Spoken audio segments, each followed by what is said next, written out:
Convertei-vos, porque o reino dos céus está próximo. O Senhor esteja convosco. Proclamação do Evangelho de Jesus Cristo segundo Mateus. Glória a vós, Senhor. Naqueles dias apareceu João Batista pregando no deserto da Judéia: convertei-vos, porque o reino dos céus está próximo. João foi anunciado pelo profeta Isaías, que disse: esta é a voz daquele que grita no deserto: preparai o caminho do Senhor, endireitai suas veredas. João usava uma roupa feita de pelos de camelo e um cinturão de couro em torno dos rins. Comia gafanhotos e mel do campo. Os moradores de Jerusalém, de toda a Judéia e de todos os lugares em volta do Rio Jordão vinham ao encontro de João. Confessavam os seus pecados e João os batizava no Rio Jordão. Quando viu muitos fariseus e saduceus vindos para o batismo, João disse-lhes: raça de cobras venenosas, quem vos ensinou a fugir da ira que vai chegar? Produzem frutos que provem a vossa conversão.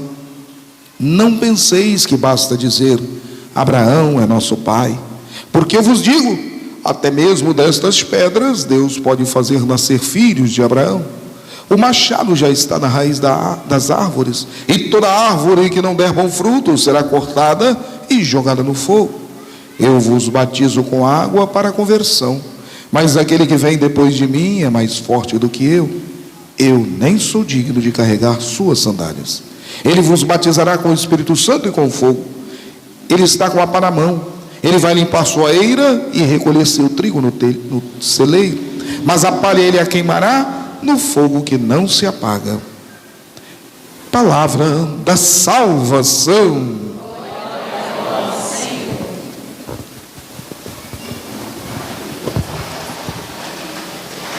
Meus amados irmãos, minhas amadas irmãs, aqui presentes na nossa paróquia Santíssima Trindade, da paróquia do Bom Pastor, dos irmãos da Igreja Luterana. Olha, o tempo da Natal para nós, obviamente, é uma recordação, é um momento de fazermos memória. O Senhor já nasceu, Ele já encarnou, Ele viveu entre nós.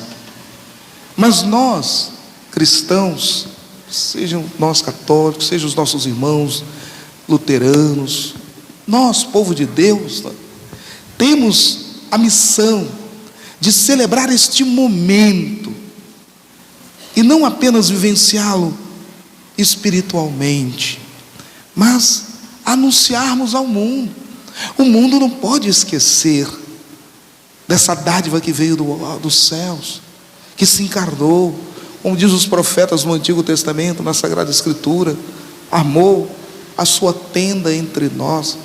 Por isso que ao celebrarmos, nós transmitimos ao mundo esta mensagem: não se esqueça de que o Pai compadeceu-se de nós e enviou o seu Filho amado para nos salvar. Mas não apenas para nos salvar, não, o Senhor veio para instaurar também o seu reino. Mateus, o evangelista que nós, na liturgia da Igreja Católica, vamos refletir ao longo do ano, não é? Sobretudo aos domingos, não é? o ano A, evangelista Mateus, nos apresenta que Cristo, além de nos salvar, veio revelar o seu reino entre nós. Mateus chama este reino no grego de Basileia tu Theos. Basileia, reino de Deus, não é? E para isso, para nós vivenciarmos o reino de Deus, o que é o reino de Deus? O reino de Deus é fraternidade, o reino de Deus é encontro, como esse encontro aqui, duas comunidades de fé, vivendo o mesmo mistério, a mesma esperança que é Cristo, mas não apenas entre nós, não é? Nós queremos que esta alegria, o espírito do reino do Senhor, que o profeta João Batista apela para nós, não é apenas para aquele povo, não, para o povo da Palestina, não, também apela para nós. Só é possível vivenciar o reino de Deus, a basileia tu theos, se nós endireitarmos nossas veredas. É necessário preparar o coração, senão é inócua a mensagem de Jesus, porque se o coração não estiver preparado, a mensagem não adentra nele, porque não vai encontrar espaço. Celebrar o Natal do Senhor, esse tempo do advento, nos ajuda a compreender e a vivenciar essa expectativa, né? Advento, a palavra adventos, né? Espera, mas não é uma espera passiva, de quem se conforma com as coisas. Não, é uma espera atenta, né? O sentido, o contexto teológico da palavra advento é isso. É uma espera atenta, pressupõe atenção, pressupõe escutar, não apenas o Cristo, mas aqueles que o Pai envia para preparar esse momento para nós. Mas vejam, reino de Deus é fruto de uma conversão. Se assim não fosse, o profeta, o precursor, aquele que lá no Antigo Testamento já tinha sido indicado que iria vir para preparar os caminhos do Senhor, né, nos ajudar a recebê-lo, não teria então dado a sua vida por isso. Dado a sua vida, João entregou a sua vida para preparar os caminhos do Senhor. Mas para isso ele nos lembra, é necessário conversão. E o que é conversão a partir de uma perspectiva religiosa, teológica? É mudar o nosso coração. Não é apenas mudar de direção, né? A palavra conversão significa isso, né? Mudar de direção, mas convergir para o Cristo. Ele é a nossa direção. Conversão, do ponto de vista da teologia até moral, significa mudança de comportamento, de atitude. Sim, senão nós não vamos viver a alegria que o Senhor quer depositar na nossa vida. Se eu não mudar a atitude, como é que Ele entrará e será conosco? Não é? Eis que estou à porta e bato. Se alguém abrir, eu entrarei e cearei com ele. Mas se não houver conversão, que esta mensagem que passamos para o Senhor, sim, Senhor Jesus, vem, ceie conosco, guie nossa vida. Isso é mostrar conversão. Faça-me nova todas as coisas, né? Apocalipse, capítulo 12, né? Faça em mim uma nova criatura. Ora, se não houver essa perspectiva que temos do Cristo, de olhar o mundo com os olhos de Deus, não é? Com aquilo que Ele representa, aquilo que Ele nos ensina, aquilo que Ele prega e sobretudo aquilo que Ele vivencia, como é que nós iremos vivenciar esta imagem linda que o profeta Isaías proclama para nós, num momento tão delicado, né? Na vida do povo que vivia em Jerusalém. Estamos aqui, não é? Historicamente falando do século VI, né? Final do século VII, início do século VI. Olha, um momento doloroso na vida do povo de Israel. Sim, sobretudo o povo de Judá, não é? Não de Israel, mas de Judá, porque Israel já tinha caído antes, não é? Mas de Judá. De repente surge uma grande potência, os assírios. Imaginem, Judá é um reino pequeno, né? No tempo de Davi tinha sido um reino maior, mas naquele tempo era um reino muito pequeno, frágil. E de repente os assírios entram varrendo todos aqueles pequenos povos, os escravizando, indo em direção a Jerusalém, tomando cidade por cidade, até que chegam às portas de Jerusalém. E aí o que eles fazem? Jerusalém é uma fortaleza, né? Jerusalém antiga, bíblica, era uma cidade, né, fortalecida por muros, que era típico daquela época, né? É a melhor forma de se proteger dos invasores. Mas os assírios, percebendo a dificuldade, o que fizeram? Cercaram a cidade. Cercaram a cidade. Ninguém podia entrar, ninguém podia sair. Até a água de Jerusalém vinha das montanhas, né? Das fontes, dos aquedutos. Mas eles não tinham comida. E aqueles que se atreveram, se aventurassem a fugir, eram capturados, torturados e mortos. Mas Isaías, ele também, né, esse texto é um texto bonito, porque Isaías tem um viés, uma veia poética muito grande, não é? Partes do seu texto, do seu livro, é escrito em forma de poesia, né? O cântico, por exemplo, do servo sofredor, né? Os cânticos do servo são 3, né? A partir do capítulo 35 mostra isso. Isaías é um poeta também, não é? Escreve com poesia. Deus inspira ele a escrever e transmitir a mensagem, a profecia de forma poética, né? Muitos textos dele foram escritos assim. Mas vejam, Isaías, ele deixa muito claro, a causa de tudo isso é o afastamento de Deus. Eram as falsas alianças, né, que o povo de Israel fazia, os reis costumavam fazer para proteger o seu reino, os seus privilégios. Aliança com os iníquos custa caro, porque os iníquos não nos transmitem a segurança de que eles vão cumprir com as suas promessas. Isaías, então, ele questiona as alianças que Judá fez. A ruína está aí, dizia o profeta Isaías, está nas alianças, que não compreendiam apenas acordos políticos, mas também aspectos litúrgicos.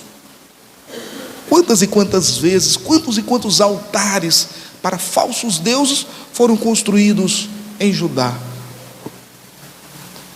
E aí então o resultado disso tudo, dessa infidelidade, desse distanciar-se de Deus, é o sofrimento. É o sofrimento. Sofrimento porque a confiança foi colocada primeiro nos poderosos, esquecendo-se de Deus. Ora, mas Deus não esquece dos anauíns, ou seja, do resto de Israel. Não.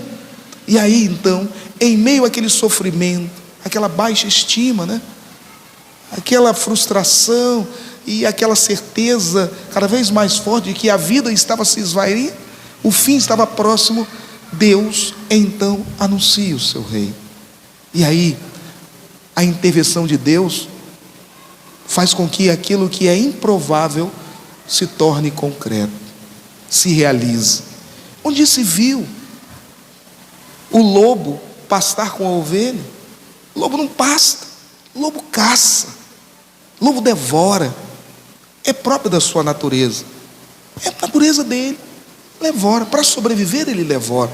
É como se o profeta estivesse dizendo: os poderosos, para sobreviver, devoram os mais fracos.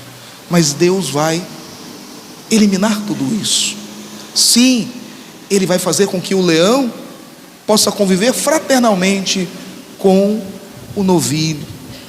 A criança, símbolo de fragilidade, de necessidade do cuidado, mas também da pureza e da paz, vai se deitar seguramente no buraco da serpente.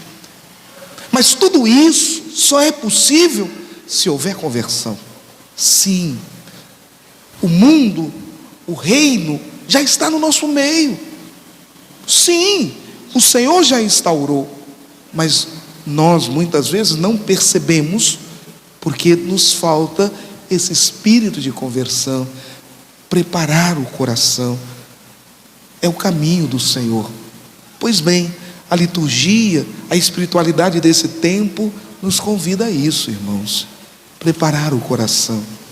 E preparar o coração, como nos diz o profeta João Batista, não é apontar para o outro caminho, mas é fazer uma própria reflexão, uma reflexão pessoal. Não, preparar aqui é nos colocar como necessitados de refletir acerca da nossa vida, dos nossos atos, das nossas palavras. Sim, nós, cristãos, somos sal da terra e luz do mundo. A mensagem de Jesus, antes de ser transmitida por nós, irmãos, deve ser vivenciada e experimentada. Não pense que João Batista estava simplesmente dizendo para os saduceus e fariseus, não é? Esta palavra profética, dizendo raça de víboras. Não, é um alerta para nós também. Como bem disse o Senhor, ou como bem disse João Batista, né? Das pedras o Senhor pode fazer, o nosso Deus, criar filhos de Abraão. Não basta ser batizado, ser cristão, católico, luterano, não é? Ser discípulos e discípulos de Jesus. Temos que converter cada dia o nosso coração. E sabemos que a conversão se dá quando nascemos para Cristo no batismo, não é? Mas a conversão, ela inicia-se ali, mas ela se dá cada dia da nossa história, da nossa vida. Por isso a riqueza do tempo do advento nos ajuda a fortalecer a nossa pertença ao Senhor, fruto do nosso batismo. Então, meus amados irmãos e irmãs, temos a alegria de nos prepararmos para o Natal do Senhor. O Natal do Senhor nos traz tantas possibilidades, abre tantas portas, nos transmite a mensagem inquestionável, inequívoca: Deus está no meio de nós, o Emanuel, o Deus conosco. Não há por que nós nos contentarmos numa sociedade de morte, de violência, de exclusão, de perseguição, de polarização política. Não, porque aquele que faz nova todas as coisas nos ensina um outro caminho, o caminho da concórdia, o caminho do amor, o caminho da solidariedade.